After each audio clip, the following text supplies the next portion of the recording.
வணக்கம். நாங்கள் எங்களோட ஊர் அராலி ஊரை சேர்ந்த தேவன் அண்ணின்ற பண்ணையில் நிற்கிறோம்.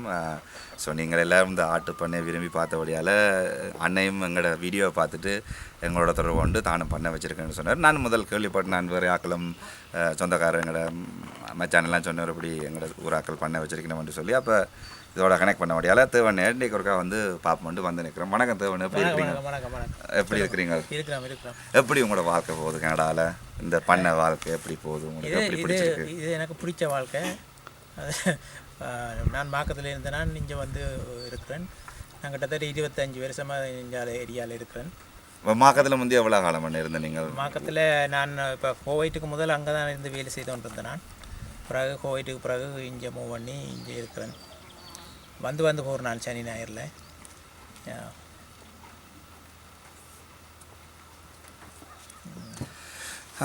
ஸோ அப்போ குடும்பம் எல்லாம் அங்கே மாக்கத்தில் இருக்கணும், நீங்கள் இங்கே நின்று பண்ணையை பார்க்குறீங்க? ஆமாம். இப்போ என்ன ஆடு, கோழி, வாத்து, ஷீப் எல்லாம் வளர்க்குறீங்கல்ல என்ன? இதில் உங்களுக்கு பிடிச்ச மிருகம் என்ன? எது உங்களுக்கு வசதியாக இருக்குது, மிகவும் சுகமாக இருக்குது இந்த மிருகங்கள் வளர்க்குறதுல? எல்லாமே ஒரு சந்தோஷம்தான். ஆனால் செம்மறி ஆடு தான் கூட ஈஸியான வேலை.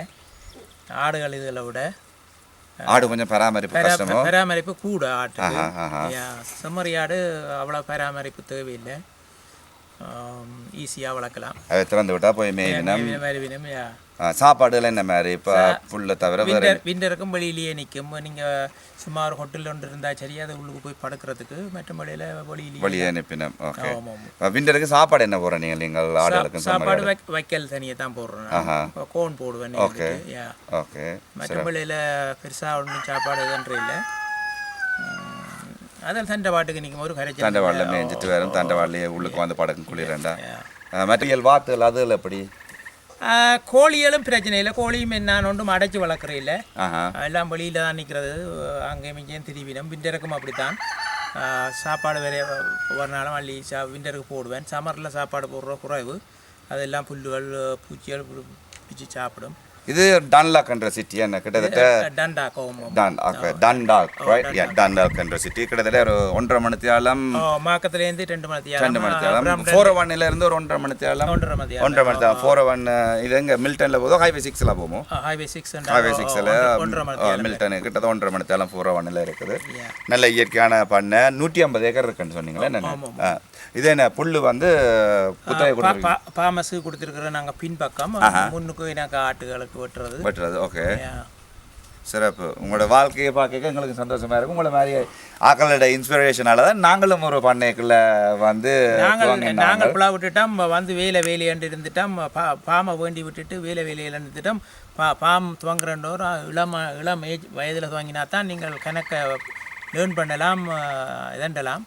வேலையண்டு போனால் உங்களுக்கு அங்கே முடிவே இல்லை ஒன்றும். ஃபார்ம்ண்டா அதில் ஒரு ஆள் அதுவும் ஃபுல் டைமாக இருக்க ஒன்று இல்லை. அதை நானும் உங்களோட அக்ரி பண்ணுறேன். நாங்களும் ஃபார்ம் துவங்கின பிறகு இப்போ நானும் தம்பி யாரோ ஒரு ஆள் ஃபுல் டைமாக அதில் நாங்கள் மினக்கிறோம். அதால் தான் எங்களுக்கு அது சக்ஸஸாக இருக்குன்னு நான் நம்புகிறேன். பாம் வந்து எல்லாருக்கும் சரி வராது. அதை விரும்பி செய்கிறார்களுக்கு தான் பாம் சரி கட்டாயம். உண்மை ஒரு ரசிச்சு உங்களுக்கு குப்பை, டேட்டி, சாணி, மணமண்டி எல்லாம் சொன்னால் சிட்டி தான் உங்களுக்கு சுகமான வாழ்க்கை. இது இந்த வாசம், சாணகம் வாசமாக இருக்குது, ஒரு இந்த மண் வாசமாக இருக்குது, இந்த சுவாத்தியம் சுகமாக இருக்குன்னு நினச்சா பண்ண வாழ்க்கை மிகவும் சிறப்பாக இருக்குங்க. வேறு என்ன சொல்ல விரும்புகிறது எங்களை மக்களுக்கு, எங்களை பார்க்குற நேயர்களுக்கு? இந்த என்ன அவன் வாழ்க்கையை எப்படி அமைக்கலாம், உங்களை மாதிரி அவ எப்படி வாழலாம், என்ன சுகமான வழி? சிட்டிக்குள்ளே இருக்காமல் எல்லோரும் வெளிக்கிட்டு நோர்த் பக்கம் போய் பாருங்கோ. அதுக்குள்ளேயே சிட்டிக்குள்ளேயே இருக்காமல் வெளியில் போய் என்னென்னமாய் இருக்கணும், என்னென்னமாய் வாழினம்ன்ட்டு பாருங்கோ. அதுக்குள்ளேயே இருந்தால் உங்களுக்கு இருட்டு வாழ்க்கையாக தான் முடிய போகுது. வயது போகிறதும் தெரியாது, வேலையண்டு அப்படியே இருக்க வேண்டியதான். பாம்புகள் அதுகளை போய் பார்த்தா அவ்வளோ ஈஸியாக நம்ம வாழுதுன்னு தெரியும். இதுதான் எங்களோட அப்பா, அந்த தாத்தாவின் ஆட்டுப்பண்ணையின் முதலாளி. அவர் இவையெல்லாம் ஊரில் ஒரு ஒரு கிட்ட ஒரே ஊருக்குள்ள ஒரே ஆக்கள், ஒரு தெரிஞ்ச ஆக்கள். அப்போ இன்றைக்கு அப்பாவும் சொன்னார் ஒருக்கா வந்து தேவண்ணையை பார்க்கணும்னு சொல்லி, அப்போ தேவண்ணையும் வந்து ஒரு பாத்தில் தேவண்ணை உங்களை பார்த்துல மிகவும் சந்தோஷம். உண்மை இந்த கேமரா சொல்லல உண்மையாக இருக்கா பார்க்கணும்னு நினச்சது வந்தல பெரிய சந்தோஷம். அது உங்களோட பண்ணையை பார்க்க இன்னும் மிகவும் சந்தோஷமாக இருக்குது. அண்ணன் வீடு அதில் கிடக்குது, அங்கால இன்னொரு வீடு கிடக்கு, அது வாடகை கொடுத்துருக்கார். அண்ணன் ஒரு நல்ல ஒரு ரிலாக்ஸான வாழ்க்கை வாழ்றார். பார்க்க பார்த்தீங்க ஒரு நல்ல நல்ல எனர்ஜிக்காக ஒரு ஒரு ஒரு ஒரு யங்காக இருக்கார். மெயினா இந்த காரணம் என்ன, இந்த சுவாத்தியமும் இந்த வாழ்க்கையும் தான். நீங்கள் ஒரு உங்களோட வாழ்க்கையை ரசிச்சு வாழ்ந்தா இந்த வாழ்க்கை வந்து சுகமாக போகும். பிரச்சனை இல்லாத வாழ்க்கை இல்லை. அப்போ பிரச்சனையை விட்டுட்டு பிரச்சனை இல்லாத தேசமாக தேடி பிரச்சனையை இல்லாமல் பண்ணுறதான் வாழ்க்கை. நல்ல ஒரு கருத்தை அவர் சொன்னார். என்னென்னா எல்லாரும் ஒரு இடத்துக்காக குவிஞ்சு கொண்டு கிடவாமல் கொஞ்சம் பொலிக்கிடுங்கன்னு சொல்லி சுற்றி சுப்பற்ற கொல்லை கண்டு சொல்லி எல்லாரும் ஸ்காபரோவுக்கையும் மார்க்கத்துக்கையும் அல்லது ஏஜெக்டையும் இருக்கிறதுல பிரயோஜனம் இல்லை. கொஞ்சம் வலிக்கிட வேணும். கொஞ்சம் வலிக்கிட்டால் நிறைய விஷயங்கள், இயற்கை வளங்கள், ஆடு மாடு கோழி, தமிழர்கள் பொதுவாக சொல்வார்கள்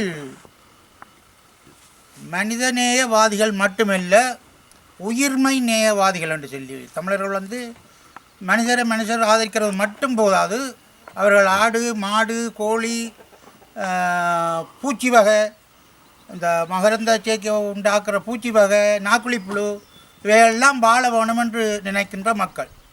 இந்த மக்களுடைய அபிலாஷையை நாங்கள் தமிழராகிய நாங்கள் எல்லாரும் பூர்த்தி செய்ய வேணும். அதுக்கு தம்பி போன்றவர்கள், வயது ஒன்றாலும் என் போன்றவர்கள் இன்னும் பலர் அணிதிரள வேண்டும். இயற்கையை நாங்கள் வளம்படுத்த வேண்டும். நீர் சுத்தமானதாக இருக்க வேண்டும். நாங்கள் உண்ணுகின்ற உணவு ஆர்கானிக், அதாவது இயற்கை உணவாக இருக்க வேண்டும். அதால் நல்ல நல்ல அபிவிருத்திகள் எல்லாம் இருக்குது. பல பேர் செயற்கை உணவுகளை உண்டு பல நோய்வாய்ப்பட்டெல்லாம் கஷ்டப்படுகிறார்கள். எனவே நாங்கள் உயிர்மை நேயவாதிகளாக இதை ஆரம்பிப்போம் என்று கூறி உங்கள் அனைவரிடமும் நன்றி கூறி. ஸோ அப்பா சொன்ன வந்த விஷயம் என்னென்னா, இயற்கையோட வாழ பழகுங்கோ, ஒருக்கா சுற்றி பாருங்க. இதை தவிர இன்னும் எங்களை தமிழாக்கள் பண்ண வச்சிருக்கணும். நாங்கள் அந்த இன்ஃபர்மேஷனை முடிஞ்சால் எடுத்து உங்களோட பகிர்ந்து கொள்வோம். அண்ணன் வணக்கம். உங்களோட எண்ணங்களை எங்களோட பங்கிட்டு கொண்டதுக்கு எல்லாரும் சேனலுக்கு சப்போர்ட் பண்ணுங்க.